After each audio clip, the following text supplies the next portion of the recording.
السلام علیکم۔ شریعت میں ہمیں 7 مقامات پر نماز پڑھنے سے منع فرمایا گیا ہے۔ وہ 7 مقامات کون کون سے ہیں یہ میں ابھی بتاؤں گا۔ جو آپ کے ملا حضرات آپ کو بتاتے ہیں ان میں سے کوئی ایک بھی مقام جو ہے قرآن اور حدیث کے مطابق ثابت نہیں ہے۔ ملا حضرات کیا بتا رہا ہے کہ وہ شیعوں کی مسجد میں نہیں پڑھنا، بریلویوں کی مسجد میں نہیں پڑھنا، یا وہ ہماری مسجد میں نہ آئیں تو وہابیوں کی مسجد میں نہ آئیں۔ اور ملا تو یہاں تک کہہ چکے ہیں کہ امام کعبہ یا امام جو مسجد نبوی ہے اس کے پیچھے بھی نماز پڑھنا جائز نہیں ہے۔ یہ ہمارے ملا کی بات ہو رہی ہے، علماء کی بات نہیں ہو رہی۔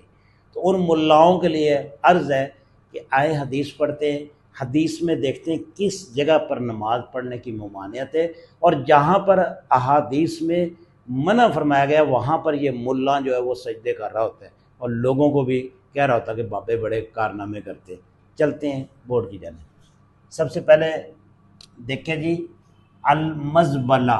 المزبلہ کون سی جگہ ہوتی ہے؟ کوڑے دان، جہاں پہ کوڑا کرکٹ وغیرہ پھینکتے ہیں۔ آج کل تو یہ ڈسٹ بن وغیرہ آ گئے، تو ویسے اوپن ایریا میں جہاں پہ گند بلا جہاں پہ بھی ہو تو وہاں پر آپ کی نماز نہیں ہوگی، کیونکہ وہاں پر گندگی اور نجاست ہوتی ہے۔ آگے جی والمجزرہ۔ والمجزرہ کس کو بولتے ہیں؟ بچر خانے کو، مذبح خانہ، ذبح خانہ، جہاں پر جانور وغیرہ قربان کیے جاتے ہیں یا ذبح کیے جاتے ہیں، کیونکہ وہاں پر بھی ان کا خون اور کچرا اور مطلب نجاست وغیرہ ہوتی ہے، اس وجہ سے وہاں پر بھی نماز پڑھنا ممنوع ہے۔ اس کے بعد آتا ہے والمقبرہ۔ یہ ملا کو تکلیف ہوگی۔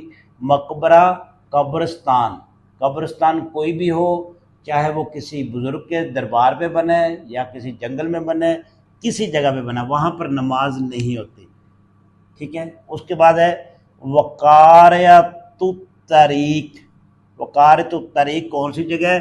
شاہراہ عام، سڑک، راستہ، کوئی بھی گلی جو شاہراہ عام ہو وہاں پر بھی نماز نہیں ہوتی۔ وفی الحمام، غسل خانہ، واش روم، کسی صورت بھی چاہے وہ صاف ستھرا بھی کیوں نہ ہو، خشک کیوں نہ ہو، وہاں پر بھی نماز نہیں ہوتی۔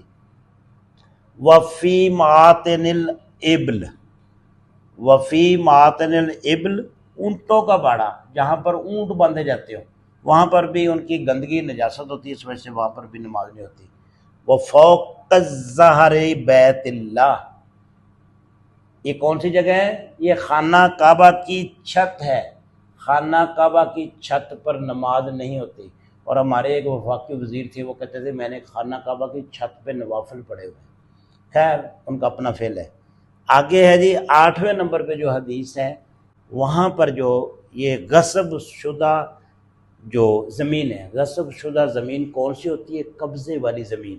چاہے آپ نے وہاں پر مسجد بنائی ہوئی ہے، مدرسہ بنایا ہوا ہے، کوئی سکول ہے، کوئی ادارہ ہے، کوئی پلاٹ ہے، کوئی لان ہے، کوئی سین ہے، کچھ بھی ہے، غصب شدہ جو زمین ہے، جو قبضے والی زمین ہے، اس پر نماز نہیں ہوتی، چاہے وہ کسی کا بھی ہو، سرکاری ہو یا پرائیویٹ ہو، کسی پر۔ اور یہ دیکھ لیں پچھلے دنوں کوئی مسجد کا ایشو بنا تھا، گورنمنٹ کی وہ جگہ پہ بنی تھی، تو لوگوں نے بڑا احتجاج کیا تھا۔ وجہ کیا ہے کہ علم نہیں ہے، دین کا شعور نہیں ہے، دین نہیں سمجھیں گے، سیاسی مخالفت میں دین لے آئیں گے، لوگوں کو بیوقوف بنائیں گے۔ کسی قبضے والی جگہ پر اگر مسجد بھی بنا دی جائے تو اس مسجد میں نماز ہی نہیں ہوتی۔ باقی آگے جو ہے وہ آپ خود سمجھدار ہیں۔ بہت شکریہ۔